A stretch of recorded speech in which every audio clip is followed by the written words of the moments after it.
안경사에게 완성된 안경을 받은 여교수의 표정이 좋지 않습니다.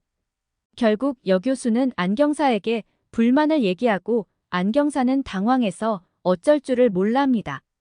오늘 소개해드릴 사연은 한국의 안경원을 방문한 프랑스 여자 교수의 사연입니다. 과연 그녀에게 어떤 일이 있었던 걸까요? 프랑스 여교수의 사연을 들어보시죠. 안녕하세요. 저는 프랑스 몽펠리에 대학 교수 줄리아입니다. 아시다시피 제가 살고 있는 프랑스는 명품의 나라로 굉장히 유명한데요. 하지만 단지 명품 브랜드가 많이 있다고 해서 우수한 기술력까지 가지고 있는 것은 아니더군요. 최근 저는 학술 세미나에 참석하기 위해 한국으로 출장을 다녀왔는데요. 특히 한국의 안경원을 방문하고 엄청나게 큰 충격을 받았습니다. 그래서 지금부터 제가 한국 안경원에서 겪었던 일화를 얘기해 보려고 합니다. 우선 제가 살고 있는 프랑스는 명품의 도시로 유명합니다. 여러분이 알고 계시는 샤넬이나 루이비통이 대표적인 프랑스 명품이죠. 제가 교수가 되기 전에는 명품 브랜드 회사에서 제품 디자인부터 판매를 담당하기도 했습니다. 특히 한국 시장에서 프랑스 명품은 굉장히 인기가 많습니다. 한국의 GDP 소득 수준과 비교하면 굉장히 많은 수요가 있더군요. 그래서 명품 회사에 다닐 때 시장 조사 목적으로 몇 차례 한국을 방문한 적이 있습니다. 이번 한국 방문은 시장 조사 목적이 아니에요. 이제는 제가 디자인과의 교수가 되었으니까요. 이번에는 글로벌 패션 세미나에 참석하기 위해 한국을 방문했습니다. 교수가 되어도 배움은 끝이 없더군요. 한국 공항에 도착하자 한국의 입국 수속 담당자는 친절하게 저를 반겨주었어요. 한국에 올 때마다 느끼지만 한국 사람들은 굉장히 예의 있고 친절한 것 같아요. 저는 입국 수속을 위해 담당자와 짧은 대화를 나누었습니다. 한국에는 어떤 목적으로 오셨나요? 한국에서 즐거운 시간을 보내시길 바랍니다. 보통 프랑스 공항의 담당자들은 딱딱하고 불친절한 사람도 많습니다. 그런데 이번에도 제가 만난 한국 담당자는 상냥하고 다정하더군요. 한국 사람들의 사소한 배려와 친절함에 감탄했던 순간이었습니다. 게다가 한국의 출입국 시스템은 정말 빠르게 진행되더군요. 장시간의 비행으로 몸이 많이 지쳤는데 입국이 빠르게 진행돼서 너무 좋았습니다. 저는 장시간의 비행으로 몸이 상당히 지쳤기 때문에 우선 숙소로 가서 짐을 풀기로 했어요. 숙소에 도착해서 짐을 풀고 한국에서 살고 있는 친구를 만났습니다. 이 친구는 한국의 의류 브랜드 회사에서 디자이너로 근무하는 친구입니다. 타지에서 혼자 쓸쓸하게 저녁을 먹을 뻔했는데 그러지 않아서 다행이에요. 택시를 타고 친구의 집을 찾아가는데 한국은 정말 아파트가 많더군요. 하나의 거대한 마을 같다는 표현이 맞는 것 같아요. 정신 차리지 않으면 길을 잃을 수도 있겠다는 우스운 생각도 했습니다. 친구가 살고 있는 한국의 아파트 입구에 도착해서 내리자마자 친구가 반갑게 저를 맞이해 주었습니다.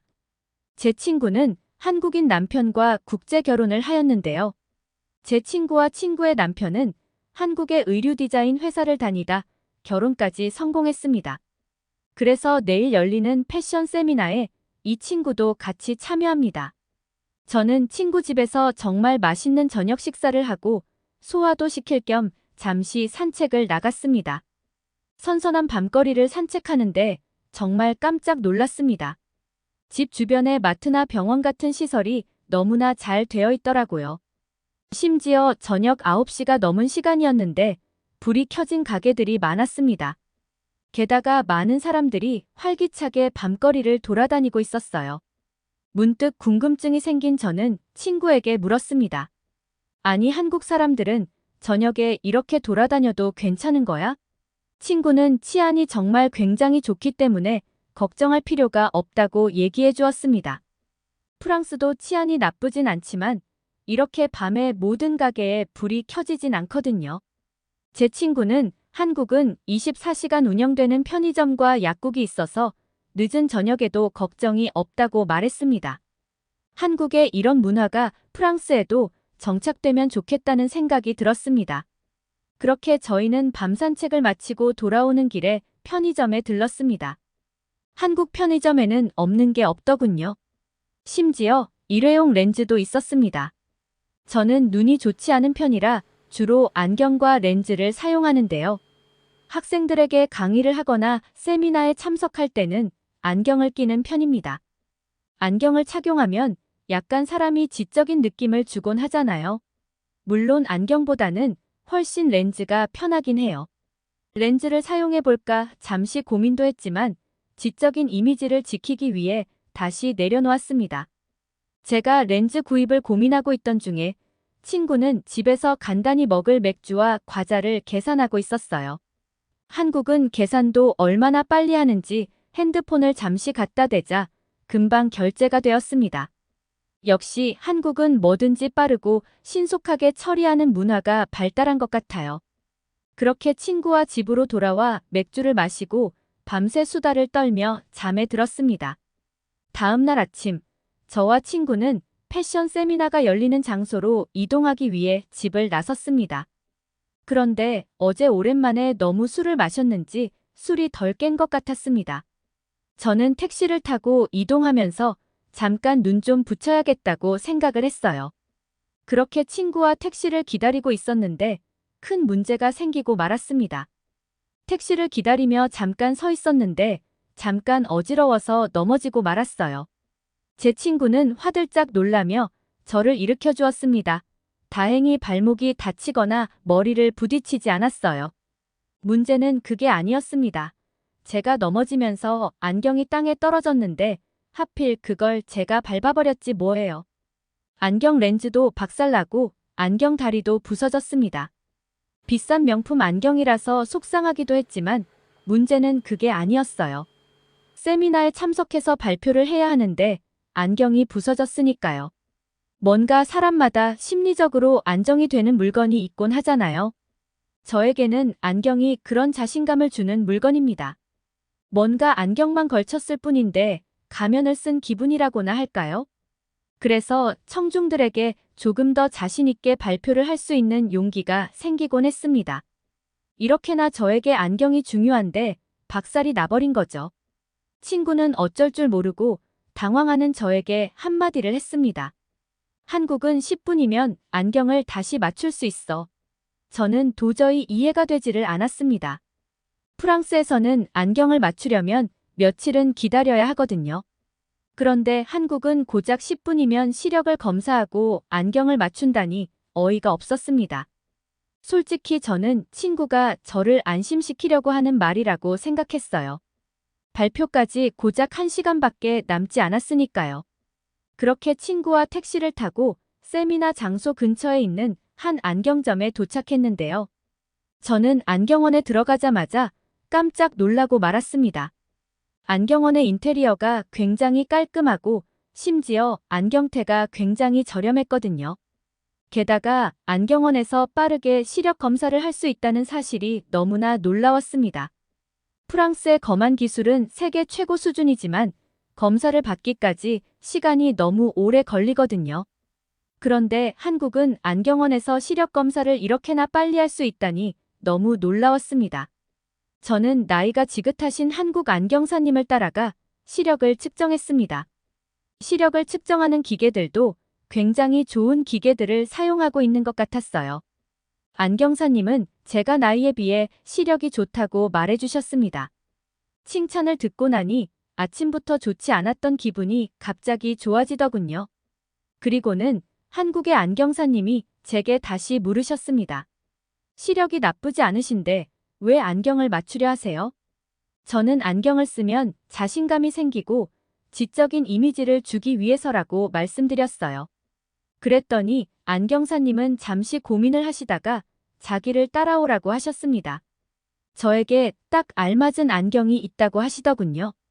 저는 안경사님을 따라 수많은 안경이 진열되어 있는 곳으로 이동했습니다. 안경사님은 고급스러운 안경을 3개 정도 추천해 주셨어요. 그런데 안경사님의 내공이 보통이 아니시더라고요. 추천해 주신 안경이 하나같이 저에게 너무 잘 어울렸습니다. 그치만 익숙한 게 좋았던 저는 기존에 착용하던 것과 가장 비슷한 디자인을 골랐습니다.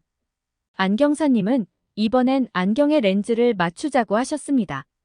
몇 번 렌즈를 갈아 끼우시더니 곧바로 제 눈에 딱 맞는 렌즈를 찾아주셨습니다. 여기까지는 제가 프랑스에서 경험했던 안경점과 큰 차이가 없었어요. 저는 안경사님에게 시간이 얼마나 걸리는지 여쭤보았습니다. 그런데 안경사님은 웃으시면서 10분이면 충분하다고 하시더군요. 저는 순간 안경사님이 저에게 장난을 치신다는 생각이 들어 표정 관리가 잘 안 되더군요. 안경사님도 제 표정을 보시다니 잠시 당황하는 모습을 보였습니다. 옆에서 이 모습을 보고 있던 친구가 안경사에게 다행히 상황을 설명해줬어요. 프랑스에서는 10분 만에 안경을 맞출 수가 없다는 것을 말씀드렸죠. 그러자 안경사님은 안도하시는 표정을 지으시면서 잠시만 기다려달라고 하셨습니다. 그러면서 저에게 믿지 못하겠으면 직접 시간도 재보라고 하시더군요. 오해는 풀렸지만 저는 도저히 믿어지지가 않아 핸드폰을 꺼냈습니다. 진짜 시간이 얼마나 걸리는지 궁금했거든요. 그렇게 타이머 어플을 켜고 잠시 의자에 앉아 친구와 수다를 떨고 있었습니다. 기다리면서 커피나 마셔야겠다고 생각을 했어요. 근데 종이컵에 커피를 타고 의자에 앉으려는데 갑자기 안경사가 저희를 불렀습니다. 저는 무슨 일이 생겼나 싶어서 갔는데 정말 놀랍게도 안경이 완성되어 있었습니다. 저는 이미 만들어진 안경을 주는 건가 싶은 생각이 들더라고요. 의심하며 안경을 받아 써봤는데 정말 선명하게 잘 보이고 안경도 마음에 들었습니다. 잠시나마 안경사님을 의심하고 화를 냈던 제 자신이 부끄럽기도 했습니다.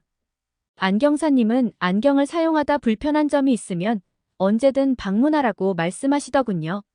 저는 한국 안경사님의 따뜻함과 배려에 감동했습니다. 저는 안경을 맞춘 덕분에 세미나에서 발표를 성공적으로 할 수 있었습니다. 세미나가 끝나고 많은 내빈분들께서 안경이 잘 어울린다고 해주시더군요.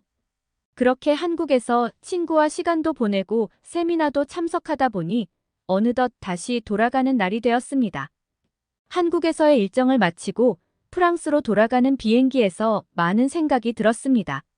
잠시나마 한국의 안경을 경험해보니 한국의 기술력이 저평가되고 있다는 생각이 들었어요. 한국의 검한 기술과 안경 제작 능력은 세계 어느 나라와 견주어도 뒤지지 않을 거라고 확신합니다. 어떻게 보셨나요? 한국안경원에서 눈이 번쩍 뜨이는 경험을 했던 프랑스 여성 줄리아의 사연이었습니다. 한국의 안경 제작 능력은 세계에서 정말 우수한데요. 그래서인지 한국에 방문한 많은 외국인이 귀국하기 전에 안경을 맞추고 간다고 합니다. 한국 특유의 빨리빨리 문화의 기술력이 더해져 우수한 안경 제작이 가능하게 된 것 같습니다. 지금까지 생생하고 아름다운 한국의 이야기를 전해드리는 뷰티풀 스토리였습니다. 구독과 좋아요를 눌러주시면 다음 영상 제작에 큰 힘이 됩니다. 시청자분들의 다양하고 솔직한 의견도 댓글로 남겨주시길 부탁드립니다. 끝까지 시청해주셔서 감사합니다. 더욱더 좋은 영상으로 찾아뵙겠습니다.